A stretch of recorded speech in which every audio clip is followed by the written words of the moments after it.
Hello, denizens of the internet.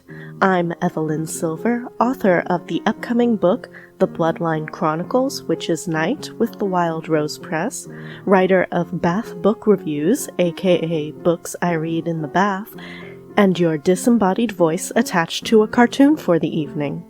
Full disclosure, I received a free copy of this book in exchange for an honest review.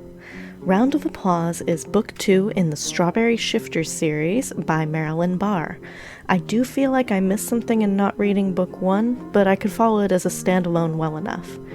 It's set in modern times in a place called Strawberry, Kentucky, and focuses on a woman named Aurora, who is a normal human woman trying to find herself after selling her home and buying plane tickets to go travel the world. She never makes it out of Kentucky as she's captured by a group of evil fae called the Slua.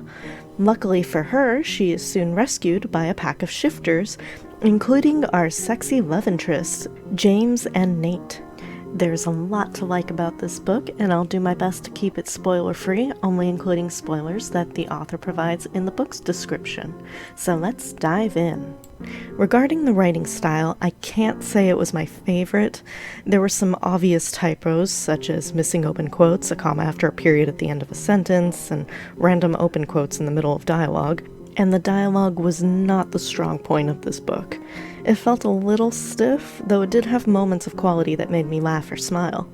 But I felt more like I was getting the author's voice out of all the characters rather than individual characters' voices with distinct personalities.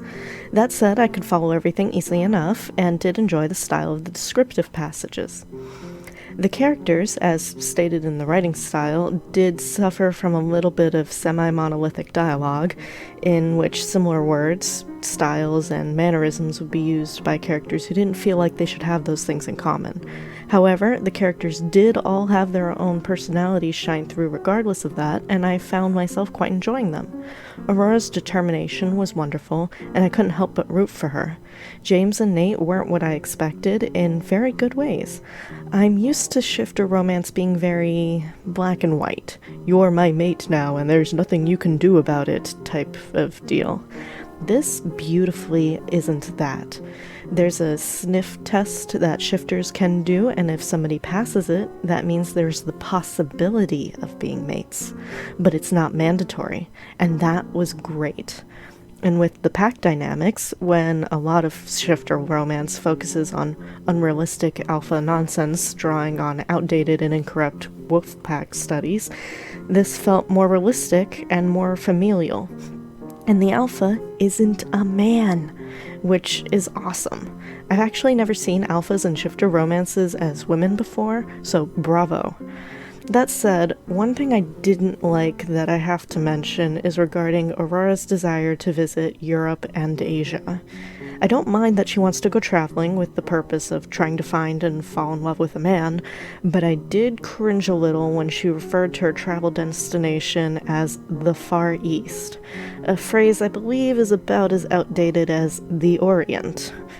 Aurora wants to go teach English in Asia, but doesn't have a specific country in mind, has done zero research on the countries she might visit, and doesn't have any Asian language skills or interests. She treats Asia, and Europe for that matter, as a monolith that she can just prance around in. Her attitude towards travel feels a little annoyingly naive, and I couldn't get into that, though I love the other aspects of her personality and how she dealt with difficulties, in specific when she has a medical issue with her hand. Ultimately, I think it's probably for the best that she never made it out of Kentucky. The world building was pretty interesting. I like the style of shifter in this series and how they're different from a lot of shifter romance out there, part of which I already covered. I also like the choice in what animals are being shifted into. Not gonna say more for spoiler reasons, but it was very cool to see a different twist on the shifter characters in this. The Slua as fae villains were intriguing, though I wish I could have seen more of them in the beginning. Literally, I wanted to see more of them. Almost everything in the beginning happened in the past or off-screen, so to speak. They're a very intangible threat looming over the story. I like the setting in the small town, though, and I felt like that made the story kind of cozy, despite the larger fae threat. The plot was easy enough to follow and straightforward, with a few little surprises that I enjoyed. The overall plot, other than the romance, has to do with an expected upcoming attack by the Sluagh and how the small-town shifters prepare for battle. It also, amazingly, has polyamorous and queer representation with a triad relationship, which leads us to the romance. Something I really enjoyed regarding the romance is that whenever something a little sexist came up, the characters worked through it. It makes sense for a few moments to happen since the characters are near mortal, but they're moving forward as the world moves forward and improving, which I liked very much. And they do have to have forward-thinking and modern views, since the romance turns from a love triangle with Aurora, James, and Nate into a love triad. This was so awesome. More books need to do this. Love triangles are one of my least favorite tropes, and to see this book turn it into a queer, the men are bisexual, triad was magnificent. I do wish that there had been a little bit more romantic tension between James and Nate early on, but I'm honestly just so happy to see a triad instead of a triangle, and they do have a great back and forth chemistry when they're competing with each other for Aurora initially. The health of relationship is honestly pretty great in my opinion. The moments that aren't healthy get worked through, as real people have to do to grow and find happiness. A lot of it was really sweet, and I liked it. I'd rate Round of Applause the following, with 5 being the max. 3 out of 5 for the writing style. I had a hard time with some of the stiff dialogue, and there were typos, but it wasn't too bad that I couldn't enjoy all the other aspects of the book. 4 out of 5 for the characters. There were some relatively small aspects of Aurora that I didn't like, and the dialogue wasn't always spot on, but the characters were still interesting. 5 out of 5 for the plot. It was a fairly straightforward and enjoyable plot, and the romance wasn't the only plot, but it was still good. 5 out of 5 for the romance. It's a triangle turned triad. What's not to like? 5 out of 5 for the health of the relationships.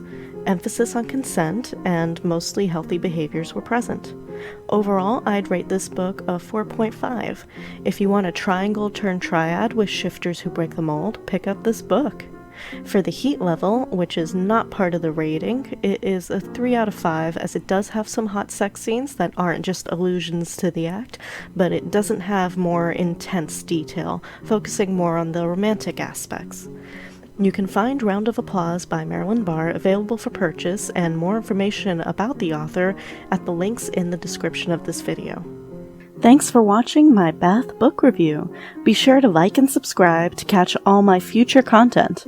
You can also check out short stories, blog posts, essays, and random poems on my official website, as well as information on my upcoming paranormal queer romance novels. If you have a recommendation for a book you think I should read in the bath, be sure to leave a comment or contact me on my social media. You can find my assorted social media links in the description of this video. Au revoir, and have a fantastic night.